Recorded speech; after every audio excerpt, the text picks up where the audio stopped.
Hello guys! So in this part of my course we are going to talk about the physiology, then we are going to talk about the different kind of method we can use while freediving for equalize, then a bit of physics law, finally the technique, the coordination, which is very important, the coordination, and finally for the deepest of you, the tactic, which is very important. Actually, just with the different kind of tactic we can save some people and avoid problem.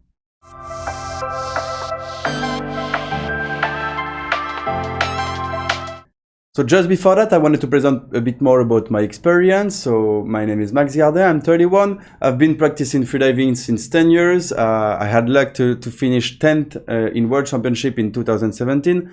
I probably, as I know, I think I'm the third deepest hands-free in the world. I went to 115 with that hands-free and mask, of course, head down. I spent 2 years as a professional athlete, but this is not just number. I mean, it's cool, but it does not make me a good equalization instructor. What is really important me in terms of equalization is the 7 years that I've spent teaching equalization. I spent more than 1,500 hours on the topic, like teaching to even doctors, scuba doctor, ENT doctor, learning about the name of the thing that we have in our head and develop the good strategy to help my student to improve the technique, the tactic, and a lot of things about equalization. And I've got, I think, way more than 200 students in equalization. So now let's go directly into it, and I'm gonna talk about one topic that is very important for me, is how do we learn? And this is the 4 different steps of the learning process. First of all, we don't know that we don't know. It's okay, we just don't know. Then we know that we don't know. Finally, at one point, you're going to a step that we are conscious about our knowledge, our competence, and then we know, but we need to focus on what we're doing. And then finally, we know and we don't have to be focused. We just do it automatically. This is our goal in equalization. And for some of you, for example, if you're, let's say, 40 meters diver, I can almost guarantee you that to 0 to 30, your equalization is very automatic. But then maybe to 35 to 40 is not automatic. You maybe know how to do it, but you need to be really focused. So my goal as an instructor is to help you to go directly on the step 4 to get automatism on everything that you do for equalize. For this, I've got a very good example, and I want you to pay really attention about what I'm gonna say now, because it's only my opinion, but I will explain you why. So for example, for a training, we're gonna take this freediver who go to 50 meters over there. The duration time is 1 minute, right?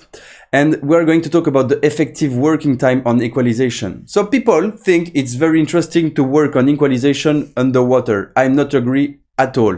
Why? Because this guy during 1 minute gonna have to think about bring some hair, close the glottis, compress this hair, open the soft palate, the relaxation, swimming technique, whatever, blah blah blah. Okay, it's a lot of things. Imagine this guy is a 50-meter diver, which is already deep. He do 3 dives at 50 during the same training. He gonna work 3 minutes on 6 different points and even more. Okay, do you think it's gonna be efficient the way that our little human brain gonna work on that? I don't think so at all.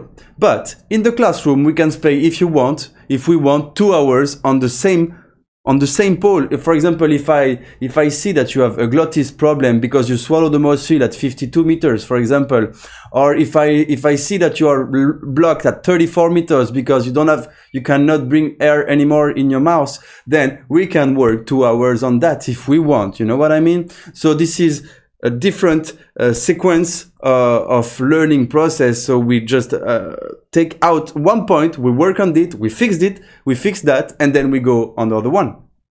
This is my way to think. To complete my point of view, actually to work on equalization, it's 75% in the classroom to discover, to take the conscious about what we're doing, to train and get the skills. After that, 15% gonna be in the pool to practice the tactic, to get the automatism in the water, to make some visualization. And then finally, only then you can spend 10% of your work doing the equalization training tactic at 30 meters max, it's more than enough to train the equalization. This is again only my point of view, but I really think it makes sense. And for my students who listen to me and do this way, they go very faster. Okay, so now a point about the limit zone. I'm very happy to present you this slide, which is very, very unique. I've spent a lot of hours to develop this slide. Actually, it's just by experience and it's just by statistic. So every time everybody tell me, yes, but we are all different, we don't have the same kind of problem at the same depth, and I can tell you this is completely wrong. Actually, every time the same problem at the same depth are coming, and we are going to see directly why and how to fix them, okay? First limit zone is a person who is a beginner, is just blocked most of the time between 6 and 10 meters. The problem is Valsalva. This person is stuck to Valsalva and you've got to go to Frenzel. After that, this person understands the Frenzel method that to create pressure in the mouth, and finally they go to 30, 32, 34 meters. 32 is very realistic actually. And the problem is now the people cannot bring air anymore in the mouth to equalize. Another kind of problem can be at 55, 54, 53 meters, and this one, there is 4 different kind of problem over there. There is 2 very common and 2 a bit more rare. But the first one is, if this person didn't use any kind of MOUTHFILL, then they're still reverse packing until 55, let's say, then they cannot bring air anymore. It's done. So right, they've got to change the tactic. Okay, so tactical problem. Sometimes it happens that people feel the MOUTHFILL too early, and then they reach 55, they did everything pretty much perfectly, but then there is no air anymore in the mouth. Then it's another tactical problem. Maybe they can feel it deeper. Other kind of problem, this is the most common, let's say, when people reach 52, 55, they start to swallow the MOUTHFILL at this depth every time. Please believe me. I spend a lot of time, I meet a lot of divers in the world, and it's every time the same depth that they swallow the MOUTHFILL, alright? Another problem can be a technical problem. Sometimes it's pretty rare, this one, but sometimes people are at 55 like that.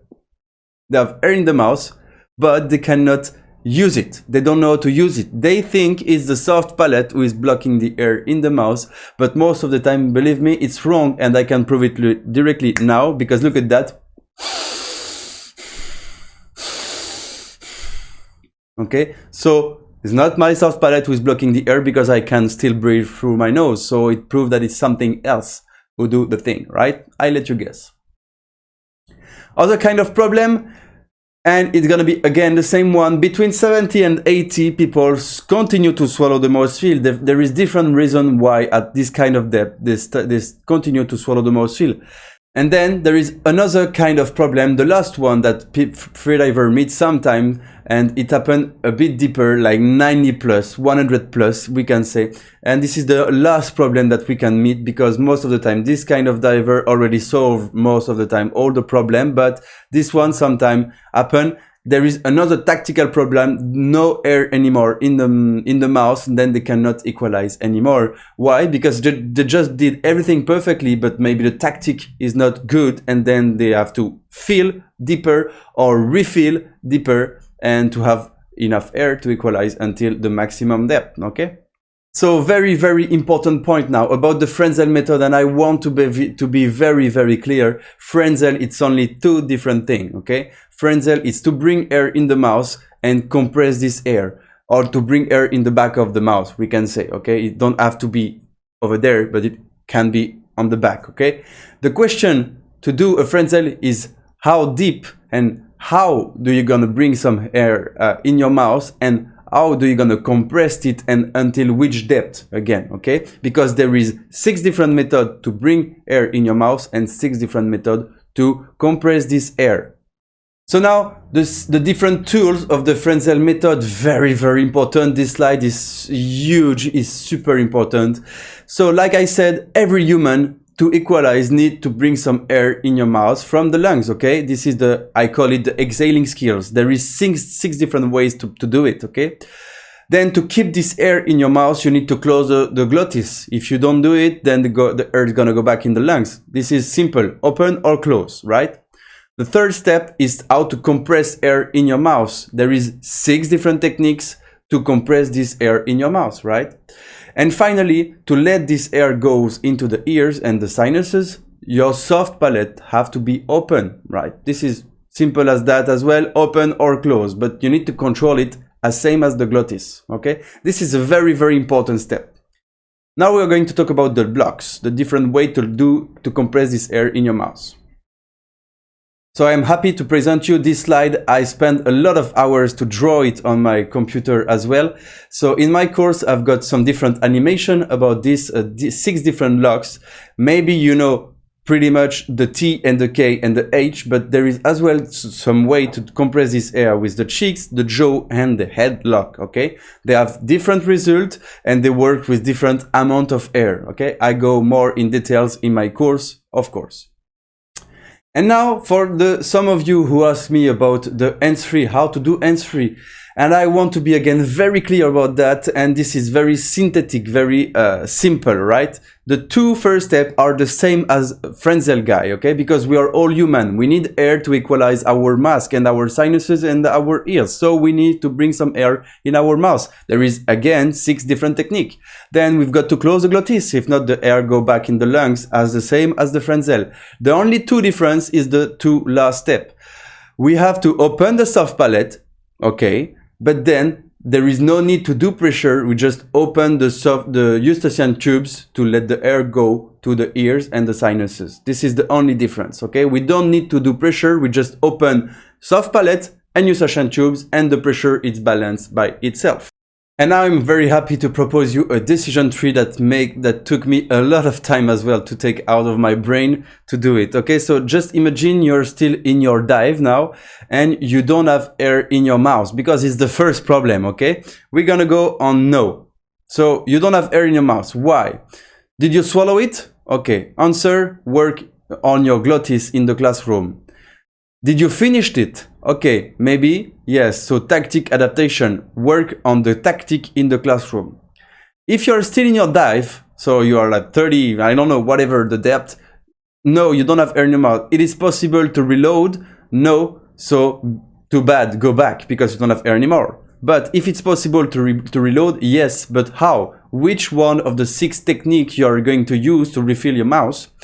And if yes, work on your expirator skills in the classroom to know exactly how to do it. But if you still have hair in the mouth, so yes, you have hair in the mouth, but you cannot equalize, then was the soft palate was closed? Yes. Oh, are you really sure? Okay, yes. Work on the soft palate in the classroom. But then if you're not really sure, the answer is no. So think about rocking back this air that you have in the front of your mouth, in the back of the mouth to compress it again. If the answer is yes again, the air is stuck in the cheeks, then as well, think about put this air that you have in the front of the mouth in the back of the mouth to compress it again. So how to do it? Work on the tongue in the classroom, okay? This is kind of a resolution tree to know what is the problem, where is the problem, and how to fix it, okay? Of course, you can see all the conclusion is to work on dry land, because this is my point of view. We've got to get everything automatic before doing it in the water. This is very, very important in my opinion, and I already proved it a lot of time with my students. So guys, about my course, if you want to know about how does it work, first of all, we're gonna have the summary over there, 83 exercises, very progressive. So we don't do them all if you don't need to do them all, of course, but I developed this for many years actually, so I'm very happy to propose that. How does it work and on what are we going to work actually? The glottis first to stop to swallow the mouthfeel, then to work on the air transit, how to bring air in your mouth. After that, we're going to work on the soft palate control to raise the air in your ears, all right? And finally, to work on the block to do the pressure in your mouth. So this is the 4 main topic of my course actually, and in order to do that, we're gonna start by the theory session. It's gonna be 2 hours in video conference like now, but together, okay, in live. After this one, we are going to have 2 sessions of 1 hour 30 minutes to do the exercises most of the time, and normally I do it in 1 session of 3 hours, but sometimes depend on my student, all right? We're gonna work on your personalized tactic in order to do your goal, your objective, okay? And I will give you 10 tips that change literally everything in freediving for the equalization. To forget nothing, you're gonna receive the PDF, the review of the course, and then you're gonna receive as well the 7 practical video of the course, okay? And this is a very complete course. You will see is not only I just not let you do some exercises. I invite you to understand deeply what happened in your head, to know how to correct by your own then the problem in your freedive, okay? So for this course it's $250 US, and to be honest, I know it's a budget, but I know as well how much I help people to increase and develop their capacities in the water, so I'm proud to have this price. So if you have any question or remarks, feel free to contact me on my social media. You've got my WhatsApp number over there, Instagram over. You can as well have some more information on my website about the course that I do, the equalization course that I do. So guys, thank you for your time. I hope you liked this little conference and I hope you learned something, but trust me, it's only the beginning. Let's work together. You're gonna see. I'll see you guys. Bye.